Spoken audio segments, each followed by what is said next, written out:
नमस्कार, देश न्यूज में आपका स्वागत है। मैं हूं आपके साथ सूरज पाठक। आज हम अपने खास कार्यक्रम की मोदी का वार और INDIA में हाहाकार, एक तरफ जहां विपक्षी गठबंधन की बैठक है, दूसरी तरफ देश में एक देश एक चुनाव पर केंद्र सरकार ने कमेटी बना ली है। पूर्व राष्ट्रपति रामनाथ कोविंद को इसका अध्यक्ष बनाया गया है। केंद्र सरकार ने 18 सितंबर से 22 सितंबर तक संसद का विशेष सत्र बुलाया है। संभव है कि एक देश एक चुनाव पर सरकार बिल भी ला सकती है। केंद्र की बनाई कमेटी एक देश एक चुनाव के कानूनी पहलुओं पर गौर करेगी, साथ ही इसके लिए आम लोगों से भी राय ली जाएगी। इधर लोकसभा में विपक्ष के नेता और कांग्रेस सांसद अधीर रंजन चौधरी ने कहा है कि आखिर एक देश एक चुनाव की सरकार को अचानक जरूरत क्यों पड़ गई। वहीं कांग्रेस नेता और छत्तीसगढ़ के डिप्टी सीएम TS सिंहदेव कह रहे हैं कि व्यक्तिगत तौर पर मैं एक देश एक चुनाव का स्वागत करता हूं। यह नया नहीं है, पुराना ही आइडिया है। वन नेशन वन इलेक्शन या एक देश एक चुनाव का मतलब हुआ कि पूरे देश में एक साथ ही लोकसभा और विधानसभा के चुनाव हों। आज़ादी के बाद 1952, 1957, 1962 और 1967 में लोकसभा और विधानसभा के चुनाव एक साथ ही होते थे, लेकिन 1968 और 1969 में कई विधानसभाएं समय से पहले ही भंग कर दी गईं। इसके बाद 1970 में लोकसभा भी भंग कर दी गई। इस वजह से देश एक चुनाव की परंपरा टूट गई। मई 2014 में जब केंद्र में मोदी सरकार आई तो कुछ समय बाद ही एक देश और एक चुनाव को लेकर बहस शुरू हो गई और अब यह बहस इस कगार पर पहुंच गई है कि जहां कहा जा रहा है कि संसद का विशेष सत्र बुलाया गया और इस विशेष सत्र में जो चर्चा होने वाली है, हालांकि 5 और विधेयकों की बात कही जा रही है कि महिला आरक्षण को लेकर के विधेयक आ सकता है। इसमें महिला आरक्षण के साथ साथ में CAA को लेकर विधेयक आ सकता है, आरक्षण की बात कही जा सकती है। ऐसी बहुत सारी बातें हैं कि इस सदन में यह जो विशेष सत्र बुलाया गया है, इस विशेष सत्र में कई तरह की चर्चाएं हो सकती हैं, कई तरह के बिल आ सकते हैं, विधेयक आ सकते हैं जिन पर चर्चा होगी। वहीं वन नेशन वन इलेक्शन की बात को लेकर के देश में एक बार फिर चर्चा जोरों पर छिड़ गई है कि क्या वास्तव में यह जो विशेष सत्र बुलाया जा रहा है, इस विशेष सत्र का तात्पर्य, इस विशेष सत्र का agenda one nation one election है या नहीं। बहुत सारे सवाल हैं और इन तमाम सवालों के जवाब के लिए हमारे साथ हमारे खास मेहमान जुड़े हुए हैं। हमारे साथ हैं वरिष्ठ पत्रकार, भोपाल की राजनीति और देश की राजनीति से वाबस्ता होने वाले और उनकी जानकारी रखने वाले अजय श्रीवास्तव जी। अजय श्रीवास्तव जी, बहुत स्वागत है आपका देश न्यूज में। जी धन्यवाद। अजय श्रीवास्तव जी, हम बात कर रहे हैं विशेष सत्र बुलाया गया है और विशेष सत्र को लेकर के जो अटकलें लगाई गई उसमें एक बात हो गई कि कल सत्र को लेकर के चर्चा हुई कि विशेष सत्र बुलाया जाना है और आज जो बात सामने आ रही है कि पूर्व राष्ट्रपति रामनाथ कोविंद को one nation one election committee का चेयरमैन, उनका अध्यक्ष बना दिया गया। तो आपको लगता है कि विशेष सत्र का उद्देश्य यही है कि वन नेशन वन इलेक्शन लागू हो जाएगा देश में? देखिए सूरज जी, देश में ये बात जो है सबसे पहले उठाई थी आपका डॉक्टर राम मनोहर लोहिया ने। जी, डॉक्टर राम मनोहर लोहिया ने कहा था कि जो स्थानीय शासन के चुनाव हैं, सहकारी चुनाव हैं, पंचायत के चुनाव हैं, विधानसभा का चुनाव है, लोकसभा के चुनाव हैं, ये एक साथ होना चाहिए क्योंकि इसमें एक खर्च बचेगा और दूसरा जो सरकार योजना करती है तो उसमें केंद्र की भी भागीदारी रहती है, स्थानीय शासन की भागीदारी भी रहती है, राज्य की भागीदारी भी रहती है और ग्राम पंचायतों की भागीदारी भी रहती है। चूंकि देश में कुछ इस प्रकार के मध्यावधि चुनाव हुए, कई इस प्रकार की परिस्थितियां आईं, तो इसके कारण ये मतलब समय पे संभव नहीं हो पाया। अभी भी इसमें कई प्रकार की ऐसी अड़चनें हैं जिन्हें दूर करना, जिन प्रश्नों के उत्तर खोजना बहुत जरूरी है। इसके पहले भी कुछ राजनीतिक दलों ने भी ये बात उठाई थी। कुछ दिन पहले लोकतांत्रिक समाजवादी पार्टी ने, उनकी राष्ट्रीय कार्य समिति की बैठक हुई थी, उसमें माननीय रघु ठाकुर जी ने भी ये बात कही थी कि ये बात होना चाहिए। इसके पूर्व एक समाजवादी नेता लाडली मोहन निगम है, लाडली मोहन निगम ने ये कहा था कि एक 3 माह का 2 माह का एक राष्ट्रीय पर्व ऐसा होना चाहिए कि जिसमें व्यक्तियों को अपने सारी बातें कहने का, सुनने का एक मौका मिले। तो जितने चुनाव हैं वो 2 दिन के अंदर हों, एक दिन स्थानीय शासन का हो, एक दिन राज्य विधानसभा और लोकसभा का हो, 2 दिन हो, काउंटिंग एक साथ हो और 5 साल जो है उपचुनाव और अदर्स हो उनके लिए भी कोई एक डिफरेंट कानून बने, अलग से कानून बने। जब ये पहले चुनाव हुए थे उस वक्त भी था, पहले कई चुनाव में कई सुधार हुए हैं। चुनाव में एक ही सुधार नहीं हुआ। पहले क्या होता था कि जो आपके पास बैलेट पेपर दिया जाता था उसमें चुनाव चिन्ह बने होते थे। हाँ। और उस चुनाव चिन्ह वाले डिब्बे में मतलब आपको अपना डालना होता, हाँ। वोट जो है मतपत्र डालना जी, होता था। उसके बाद में फिर ये मोहर लगाने की मतलब 1957 के बाद जी 2 चुनाव तो इसी आधार पे हुए थे। हाँ। ये वाली व्यवस्था आई थी। जी। ये व्यवस्था के बाद ये है कि सरकार को कई छोटे ऐसे प्रयोग भी करने थे जी जिनसे कि जनता का विश्वास ये हो जाता कि ये बात है। अब सूरज जी देखिए कि हिंदुस्तान में कई है समान नागरिक संहिता अभी हमारे यहाँ लागू नहीं है, यूसीसी। अलग वर्ग है, अलग विभेद है, उसके लिए अलग से ही सारी बातें आ जाती हैं कि उसमें कोई अलग पंथ का आ जाता है, कोई अल्पसंख्यक हो जाता है, बहुसंख्यक हो जाता है, फिर जातियों का हो जाता है। कई ऐसे मामले हैं कि उसमें अजय श्रीवास्तव जी, क्षमा चाहता हूँ आपको रोकने के लिए कि दरअसल हमारे साथ में कांग्रेस प्रवक्ता आनंद तारण जी भी जुड़े हुए हैं। आनंद तारण जी, हम आपका बहुत स्वागत करते हैं देश न्यूज में। आनंद तारण जी, हम बात कर रहे हैं वन नेशन वन इलेक्शन को लेकर के, और जिस तरह से बात कही जा रही है कि मोदी सरकार ये विशेष सत्र में इस कानून को ला सकती है। यदि इस कानून को लाती है तो विपक्षी गठबंधन की क्या तैयारियां हैं समय से पहले होने वाले लोकसभा चुनाव को लेकर? आनंद तारण जी, आप हमें सुन पा रहे हैं?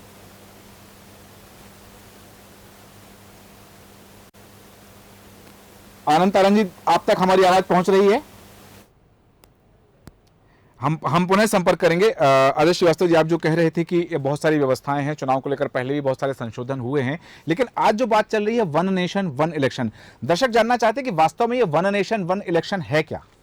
मैं आपसे यही कह रहा हूं। जी, मेरा कहने का आपसे तात्पर्य ये है जी कि छोटे प्रयोग जब होना चाहिए वो सक्सेस होना चाहिए। सबसे पहले जो देश की सबसे बड़ी आवश्यकता है, जिसे सरकार, राज्य सरकार और केंद्र सरकार मिलकर कर सकती हैं, वो है पाठ्यक्रम। पूरे देश में एक पाठ्यक्रम होना चाहिए। आज भी लागू है। सीबीएसई के कई स्कूल जो हैं वो प्राइवेट स्कूलों, प्राइवेट प्रकाशकों की वो किताबें चला रहे हैं, जिनकी कीमत 5,000 रुपए होती है। जो सरकार का अधिकृत पाठ्यक्रम है एनसीईआरटी का, उसकी कीमत 400 रुपए होती है, 500 रुपए होती है। तो ये जो एक हर चीज में एक व्यवसाय निकाल लेना, हर चीज में करना, फिर उसके बाद वो बैलेट पेपर की जब व्यवस्था आई तो उसके बाद में जो मतलब सबसे बड़ा कानूनी अड़चन आई, तो जब वो उनकी गिनती होती थी तो 3-3 दिन तक परिणाम आते थे। हाँ, लगातार वो गिनती चलती रहती है। फिर पुनः आपसे क्षमा चाहूंगा रोकने के लिए, क्योंकि आनंद तारण जी, आप तक हमारी आवाज आ रही है? हाँ, नमस्कार जी आनंद तारण जी, बहुत नमस्कार, स्वागत है देश न्यूज में आपका। और आज हम बात करने जा रहे हैं कि जिस तरह से इस समय पूरे देश में बहस चल रही है वन नेशन वन इलेक्शन को लेकर के, यदि समय से पहले लोकसभा चुनाव हो जाते हैं, जिस तरह से बात की जा रही है, सियासी गलियारों में चर्चा है, तो क्या कांग्रेस और विपक्षी गठबंधन इसके लिए तैयार है? देखिए, सबसे पहले तो बड़े हास्यास्पद बात यह है कि देश का जो राष्ट्रपति पद पर सुशोभित रह चुके हों, जो सर्वोच्च पद पर रह चुके हों, उन्हें इस समिति का अध्यक्ष बना रहा है। ये भी बड़ा सोचनीय बात है। तो उन्होंने इस पद को कैसे स्वीकार कर लिया? अगर जो सर्वोच्च पद पर रह चुका है उसको अगर इस समिति का अध्यक्ष बना रहे हैं, इससे ज्यादा हास्यास्पद बात नहीं हो सकती। तो ये है कि ये जो संघीय ढांचा है हमारे देश का, संघीय ढांचा में राज्यों की एक अपनी अधिकार रहते हैं, केंद्र के अपने अधिकार रहते हैं। तो ये केंद्र सरकार किस तरह से इन अधिकारों का हनन करना चाहती है, इसके मामले में पूरे देश के जो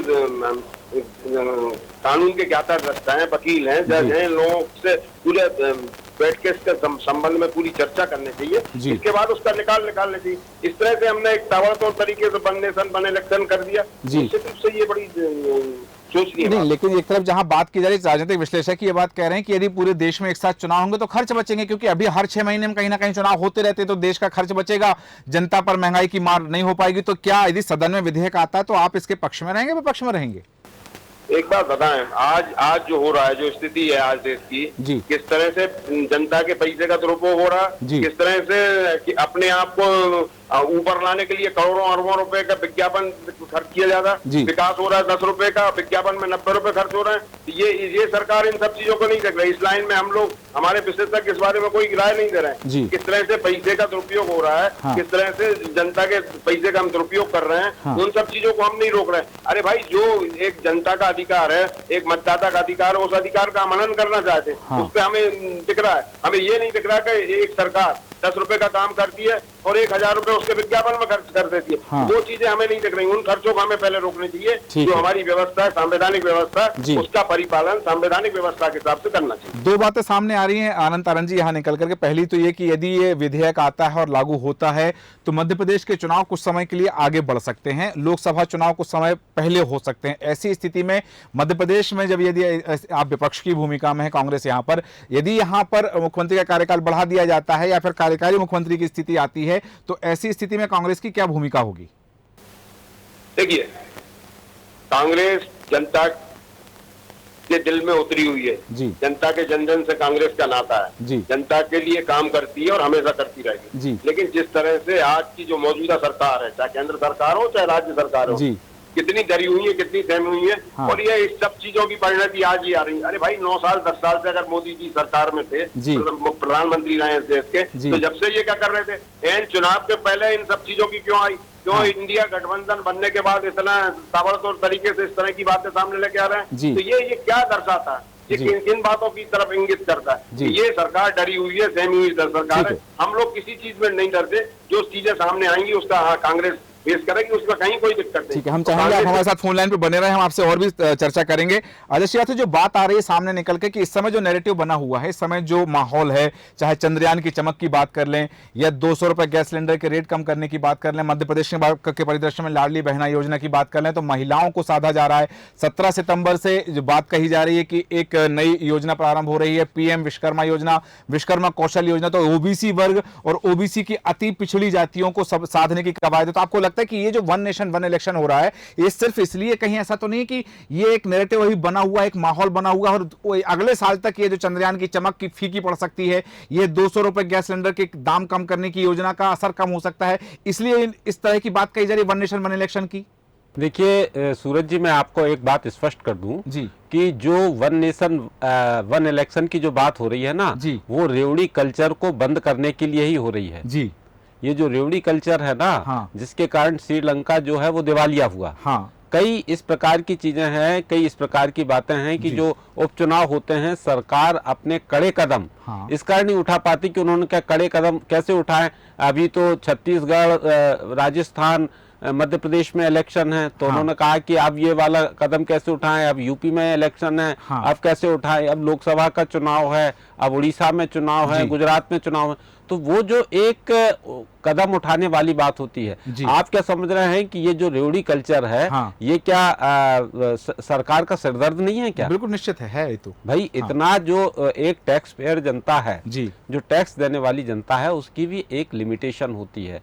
ये जो वन नेशन वन इलेक्शन वाली बात आ रही है ये रेवड़ी कल्चर को समाप्त करने के लिए आ रही है ना। क्या होता है कि उन्होंने कहा कि हम 2000 रुपए देंगे प्रति महिला हाँ। उन्होंने कहा हम 1000 रुपए तो वो जो एक भार पड़ रहा है हाँ। वो भार, अब देखिए कि एक समय मध्य प्रदेश में स्थिति ये थी कि कांग्रेस ने 2000 में जून 2000 में लगभग 2 लाख कर्मचारियों को दैनिक वेतनभोगी कर्मचारियों को नौकरी से बाहर कर दिया। बिल्कुल।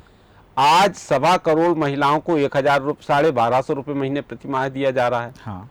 तो आप ये बताइए कि ये सब आ कहां से रहा है हाँ। पहले जो मध्य प्रदेश पे कर्ज था वो लगभग 45 करोड़ रुपए था, 45,000 करोड़ रुपए था, आज 3 लाख करोड़ है जी। बिल्कुल। तो एक जो है कि पूरे जो देश में 29 राज्य हैं, 29 राज्य में यदि जो कर्ज निकाला जाए, ओवरड्राफ्ट निकाला जाए, वो है 70 लाख करोड़ हाँ।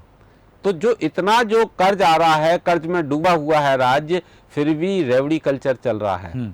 तो इसका कारण क्या आता है कि भाई कहीं से कोई हमारे से राज्य न छिन जाए हाँ। जो एक राज्य बचाने की कवायद होती है, क्योंकि जो विपक्ष होता है, कभी राजनीतिक दल इस बात पर सहमत नहीं होते हाँ। कि भाई ये जो रेवड़ी कल्चर है आप और हम मिलकर समाप्त करें जी। उनका ये रहता है कि नहीं हम आपको ज्यादा देंगे, ठीक है। तो एक दूसरे में होड़ लगी रहती है हाँ, एक होड़ लगी रहती है और उस होड़ को लगाने को, उसको पूर्ति करने के लिए जो एक टैक्स पेयर वर्ग है, जो सबसे ज्यादा टैक्स देता है वो जनता जो होती है उसके लिए करना पड़ता है। ये नहीं है कि केवल वो है, जो लोग लाभ लेते हैं उन्हें भी उस चीज का देना पड़ता है। उस साबुन पे रेट बढ़ेगा तो तेल पर बढ़ेगा, तो जो रेट जो भारी है, महंगाई का जो बोझ है वो सबको सहन करना पड़ता है। तो ये महंगाई की बात कहीं ना कहीं तभी आती है जब रेवड़ी कल्चर की बात आती है। नहीं, कहां से लाएंगे? कोई सरकार जो है मतलब जो उनको करना है जो वहीं से तो लेकर वहीं से तो करना है। स्वाभाविक बात है कि कहीं से तो वो उत्पादक के साथ उपभोक्ता राज्य तो है। ये जो रेवड़ी कल्चर जो चल रहा है सब लोग जो बता रहे हैं, अब स्थिति ये आती है कि कांग्रेस ने मध्य प्रदेश में घोषणा पत्र जारी किया। अब एक तरह से उन्होंने घोषणा पत्र जारी नहीं किया, उन्होंने राज्य सरकार की पायलटिंग की। आगे जैसे मोटरसाइकिल लेके पायलटिंग करके वो चलते हैं रास्ता दिखाते हुए, तो उन्होंने रास्ता दिखाया, पीछे सरकार चल रही है वो पायलटिंग करते चल रहे हैं। उन्होंने कहा कि 500 में सिलेंडर देंगे तो उन्होंने 450 का कर दिया। उन्होंने कहा हम इतना देंगे तो उन्होंने पहले से ही देना शुरू कर दिया।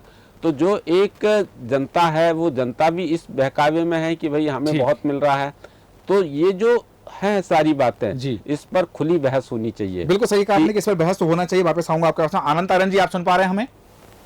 जी नमस्कार जी। आनंद तारण जी, जो बात अभी अजय श्रीवास्तव जी ने कही कि वास्तव में ये जो चीज है रेवड़ी कल्चर खत्म करने के लिए, हालांकि प्रधानमंत्री नरेंद्र मोदी संविधान दिवस के अवसर पर कह चुके हैं कि एक देश एक चुनाव राजनीतिक मुद्दा नहीं है, बहस का मुद्दा नहीं है, भारत की जरूरत है। एक राजनीतिक होने के कारण आपको लगता है, एक राजनीतिक दल से जुड़े होने के कारण, जनप्रतिनिधि होने, जनता से जुड़े होने के कारण आपको लगता है कि वास्तव में इसकी जरूरत है देश में? देखिए, अभी मैं विद्वान हमारे मित्र की बात सुन रहा था जी, उन्होंने बहुत सारी बातें बोली। मेरा ये कहना है कि जीएसटी के पहले जी मेडिसिन की बात कर रहा हूँ, एक ही आइटम की बात कर रहा हूँ, मेडिसिन पे 5% टैक्स लगता था। जीएसटी के पास अब 12% और 18% टैक्स लगने लगा। तो ये जो टैक्स वसूली का जो तिगना और चौगना रोल आ गया है, ये तो जो पैसा कहाँ जा रहा है। दूसरा ये कि जो डीजल पेट्रोलियम की बात अपन कर रहे हैं, पेट्रोलियम पदार्थ जब कांग्रेस की सरकार थी, जब 50-60 रुपए लीटर डीजल पेट्रोल था, तो उस समय 125 रुपए गैलन था। आज रेट कम हो गए, इसके बाद रेट में कमी नहीं आई। ये सरकार तो व्यापारी सरकार है। जो बातें कर रहे हैं कि जो रेवड़ी बांट रहे हैं, ये इस तरह की बातें कर रहे हैं, तो ये कौन सी रेवड़ी बांट रहे हैं? जो हम उनकी जो जेब में से निकाला है उन्हीं को तो दे रहे हैं ना। पैसा तो हमने जनता की जेब से ही निकाला, उन गरीब जनता की जेब से निकाला, उस गरीब जनता को ही तो हम दे रहे हैं। उसका एहसान कौन सा कर रहा है? दूसरा ये कि जो इन्होंने बोला गैस सिलेंडर के 200 रुपए, अगर कमलनाथ जी ने 500 रुपए की बात की है या कांग्रेस की सरकारों ने 500 रुपए की बात की है कि 500 रुपए हम गैस सिलेंडर देंगे, सुनिए आप, तो वो भाई उनने पूरा कैलकुलेशन लगाया ना। कमलनाथ जी भी लगभग 40-45 सालों से उनका राजनीतिक प्रशासनिक अनुभव है, हर चीज के वो ज्ञाता दृष्टा है। भारतीय जनता पार्टी की सरकार इसलिए तो घबरा गई थी उनके 11-11.5 महीने के कार्यकाल से, और उन्होंने ताबड़तोड़ तरीके से सरकार गिरा दी। सरकार गिराने के पीछे यही मंशा थी कि कमलनाथ जी अगर मध्य प्रदेश के मुख्यमंत्री बने रहते तो निश्चित रूप से केंद्र सरकार को तकलीफ हो सकती थी। आने वाले समय में केंद्र सरकार और स्थिति खराब हो जाती। तो ये जो कांग्रेस का काम है जनता के आंसू पहुंचने का, तो निश्चित रूप से हम उसी लाइन पे चल रहे हैं, तो उसी लाइन की हमने बात की है। जो बने रक्षण की बात है, भारतीय जनता पार्टी घबराने के बाद ये सब, और अगर ये सब करना था तो हम पहले से क्या कर रहे थे? भाई अगर प्रधानमंत्री जी की सोच इतनी व्यापक थी, इन सब चीज राजनीति से अलग हट के बात करना था, तो ये भैया 9 साल पहले जब प्रधानमंत्री बने थे तब उन्होंने ये बात क्यों नहीं की? दूसरा ये कि जब ये 9 साल पहले प्रधानमंत्री बने थे तब इन्होंने जो वायदे किए थे उन वायदों में ये कितने खरे उतरे? कितने वायदे इन्होंने पूरे किए? इन्होंने बोला था हम 2 करोड़ नौजवानों को प्रतिवर्ष नौकरी देंगे, ठीक है, हम डीजल पेट्रोल के दाम कम करेंगे, हम गैस सिलेंडर के दाम कम करेंगे, हम काला धन लेके आएंगे, हम 15 लाख रुपए हर खाते में देंगे। नोटबंदी के बाद आपने देखा होगा इन्होंने बोला कि हम 50 दिन के बाद किसी चौराहे पे बुला लेना हमें। भाई चौराहे पे तो नहीं आके खड़े हुए, लेकिन 2000 का नोट जरूर इन्होंने बंद कर दिया जो बनाया था। तो ये जो इनका जो दृष्टिकोण है, ये दृष्टिकोण केवल और केवल अपना भावमंडल आगे बढ़ाने का है, जो जनता का पैसा। आप और एक बात और बता, जो मध्य प्रदेश में भारतीय कांग्रेस की सरकार थी, दिग्विजय सिंह जी मुख्यमंत्री थे, उस समय मध्य प्रदेश में 20,000 करोड़ का कर्जा था। आज लगभग 4 लाख करोड़ के आसपास आ गया। 3,92,000 करोड़ का कर्जा है जी। तो ये तो भारतीय जनता पार्टी की सरकार ही ले रही ना कर्जा। केंद्र सरकार में आप देख लीजिए मनमोहन जी की सरकार में कितना कर्जा था, आज आजादी नरेंद्र मोदी जी की सरकार में कितना कर्जा होगा। तो ये विकास तो इनके पास है ही नहीं है ना, नहीं विकास तो इनके पास कहीं नहीं है। यहाँ ये उसमें नहीं है कि भाई हम कल कारखाने लगाएं, ये तो कल कारखाने बेचने का काम कर रहे हैं। इन्हें तो जो 9 रत्न बनाए थे उनको बेचने का काम कर रहे हैं। ये तो जो जनता की जो गाड़ी गंवाई आदरणीय हमारे देश के प्रधानमंत्री जवाहरलाल नेहरू ने जिन चीजों की संरचना की थी, 9 रत्न बनाए थे, उनको बेचने का काम कर रहे हैं। तो ये देश का स्ट्रक्चर तो वैसे ही खराब कर रहा है। मेरा आखिरी सवाल है आनंद तारण जी, आपसे आखिरी सवाल करना चाहूंगा कि ये जो बात हो रही है वन नेशन वन इलेक्शन को लेकर के, यदि देश में ये लागू हो जाता है तो क्या आप अगले जो चुनाव होने वाले हैं, जो मेरा पहले भी सवाल था कि अगले चुनाव को लेकर के प्रादेशिक स्तर पर, राष्ट्रीय स्तर पर फिर क्या कांग्रेस के मुद्दे बदल जाएंगे? विपक्ष की जो भूमिका का निर्वहन करते हुए आज राज्यों के मुद्दे स्तर अलग हो रहे हैं, केंद्र के मुद्दे अलग हो रहे हैं राष्ट्रीय स्तर के, तो फिर एक ही मुद्दों पर चुनाव लड़ा जाएगा, तो विपक्ष की क्या भूमिका है कि किन मुद्दों पर फिर आप चुनाव लड़ेंगे? देखिए, आज अगर मध्य प्रदेश में इलेक्शन हो रहे हैं जी, तो इलेक्शन शिवराज के चेहरे पे नहीं हो रहे हैं। हाँ, आज इन्होंने चेहरा लगा रखा मोदी का। हाँ। तो हम तो मोदी की बात कर रहे हैं कि कहाँ है 2 करोड़ नौजवानों को नौकरी, कहाँ है 15 लाख रुपए, कहाँ है काला धन, कहाँ है डीजल पेट्रोल के रेट कम, कहाँ है गैस सिलेंडर के रेट कम। भाई आज तो आप 450 का दे रहे हैं ना, पहले 410 का था ना कांग्रेस की सरकार। हाँ। तो आप कौन सा एहसान कर रहे हैं? आप तो जो लूट मार आपने बना रखी थी, उस लूट मार को आपने कम करा, तो आपने जनता को फायदा क्या दिया है? हाँ। आप जो बातें कर रहे हैं, इतनी बड़ी बड़ी आपने बातें की, उस लाइन पे कहाँ पे आप आए? ठीक है, तमाम जानकारी के लिए बहुत धन्यवाद। और हमारे साथ कांग्रेस के प्रवक्ता आनंद तारण जी बने हुए थे चर्चा के लिए, चर्चा में शामिल होने के लिए बहुत धन्यवाद आनंद तारण जी आपको। जिस तरह से बात कही जा रही है कि वन नेशन वन इलेक्शन को लेकर जो चर्चाएं हैं, यहाँ अजय श्रीवास्तव जी आपके पास आना चाहूँगा, क्या वास्तव में हमारे देश का जो संवैधानिक ढांचा है, हम संविधान की अनुसूची 10 की बात करें, तो आपको लगता है कि बिना संविधान में संशोधन किए देश में वन नेशन वन इलेक्शन लागू हो सकता है?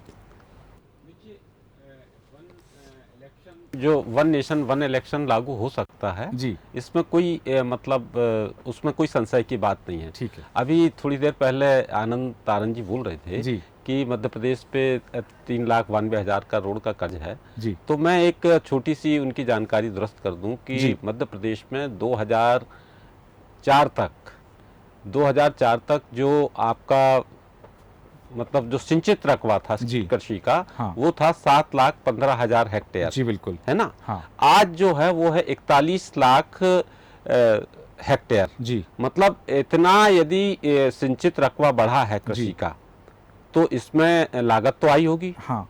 और लागत आई होगी तो कुछ डेवलपमेंट तो हुआ है जी, बिल्कुल। और डेवलपमेंट हुआ है तो मध्य प्रदेश की आय बढ़ी है जी, किसानों की समृद्धि बढ़ी है जी, परचेजिंग पावर बढ़ा है जी।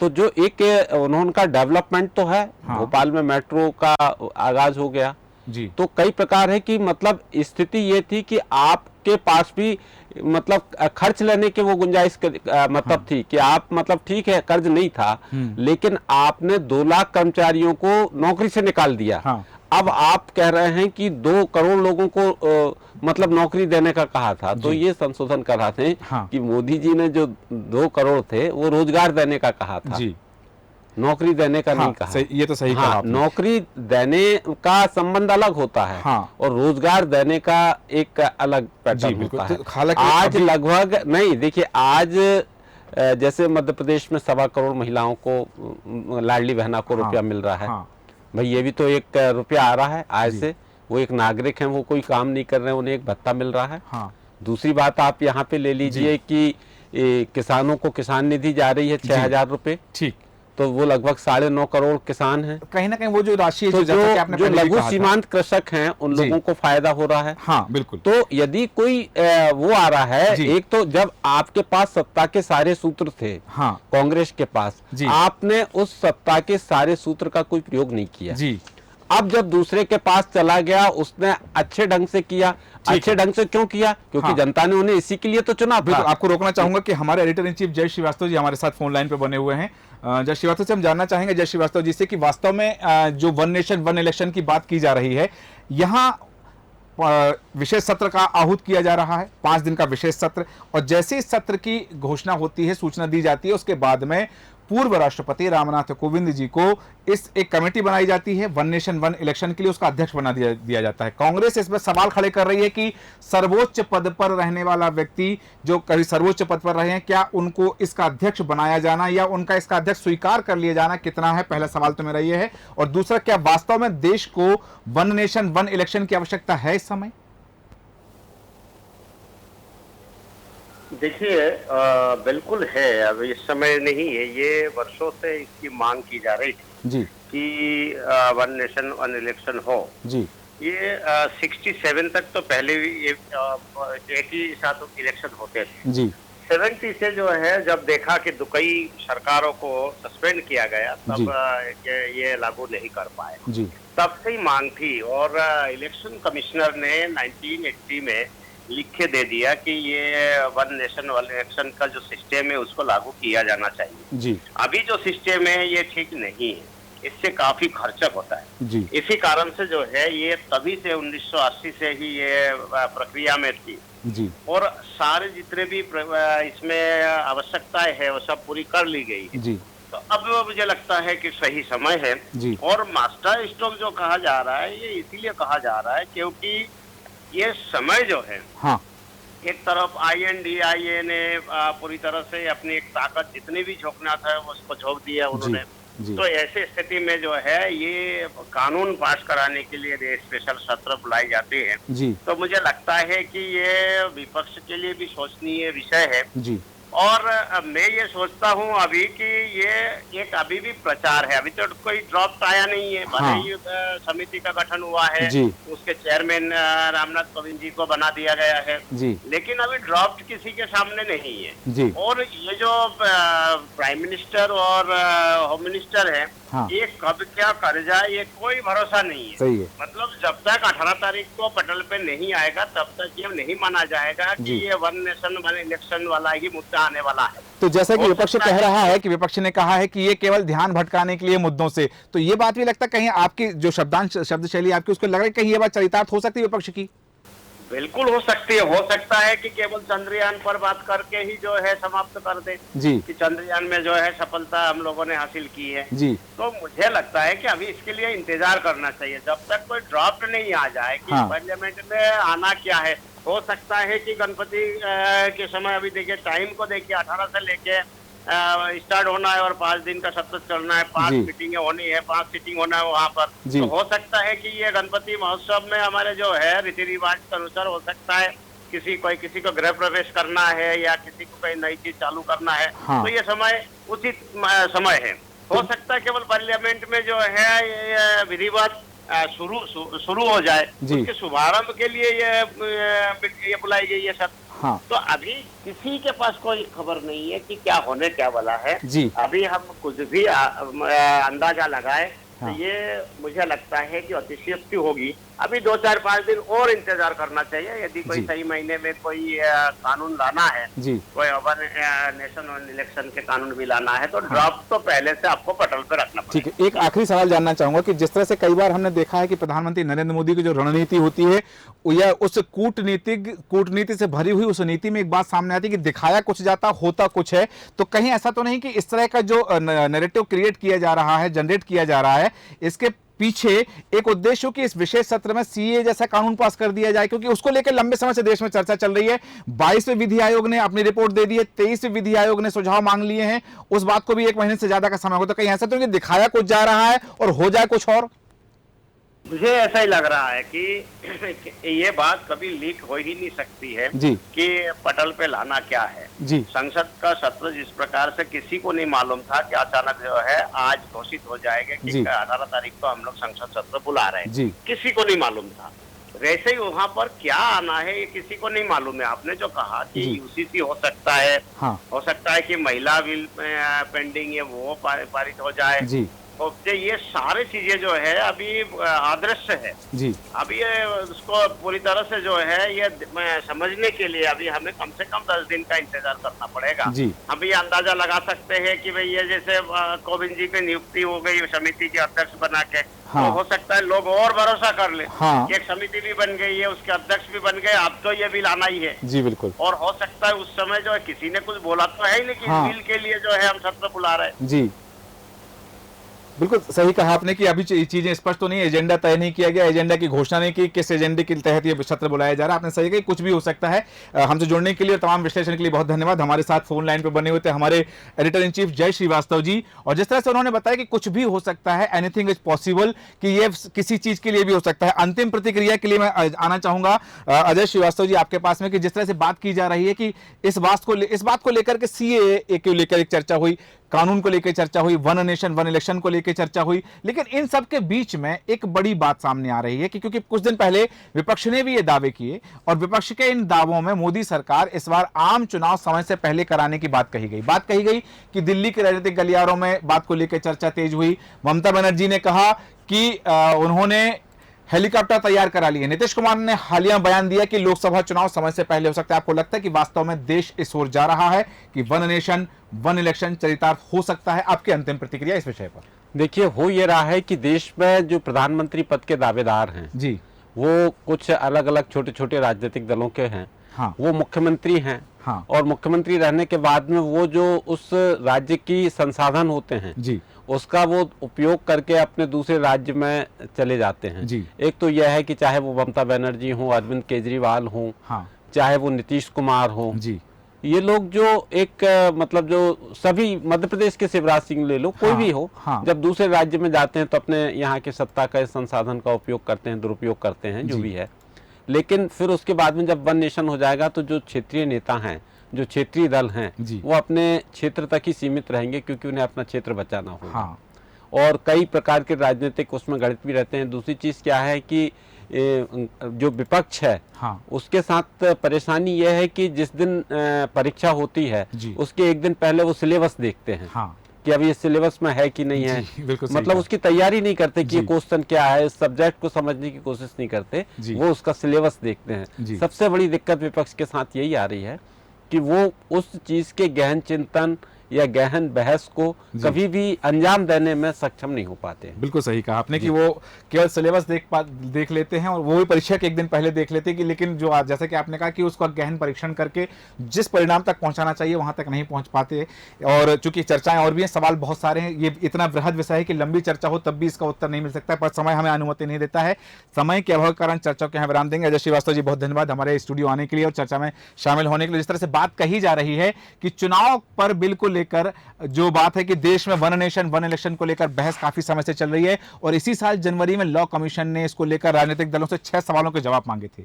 सरकार इसे लागू कराना चाहती है तो वह कई राजनीतिक दल इसके विरोध में भी हैं। प्रधानमंत्री नरेंद्र मोदी ने राज्यसभा में चर्चा के दौरान कहा था कि सीधे कह देना कि हम इसके पक्षधर नहीं हैं, हम चीजों को स्थगित क्यों करते हैं। उन्होंने कहा था कि मैं मानता हूं जितने भी बड़े बड़े नेता हैं, उन्होंने कहा कि ये इस बीमारी से मुक्त होना चाहिए। 5 साल में एक बार चुनाव हो, महीना 2 महीना चुनाव का उत्सव चले, उसके बाद फिर काम में लग जाएं। लेकिन यहां होता है कि हर 6 महीने में कहीं ना कहीं चुनाव होते रहते हैं। तो अब देखना कि वास्तव में ये विशेष सत्र वन नेशन वन इलेक्शन को लेकर है, सीएए को लेकर है, महिला आरक्षण को लेकर है, या फिर और किसी मुद्दे पर चर्चा होनी है। या फिर जैसा कि हमारे एडिटर इन चीफ जय श्रीवास्तव जी ने कहा कि हो सकता है कि नए भवन में गए हैं, वहां पूजन हो विधिवत, वहां पर गृह प्रवेश हो, क्योंकि गणपति का उत्सव रहेगा इस दौरान, तो इसको लेकर भी यह विशेष सत्र आहूत किया जा रहा हो। क्या होगा, पर्दे के पीछे क्या है, यह तो तभी सामने आएगा जब पर्दा खोलेगा और देखते हैं कि वास्तव में पर्दे के पीछे की कहानी क्या है और किस लिए इस विशेष सत्र को आहूत किया जा रहा है। हमारे खास कार्यक्रम मोदी का वार INDIA में हाहाकार में इतना ही। आप बन रहे हैं देश न्यूज के साथ। नमस्कार।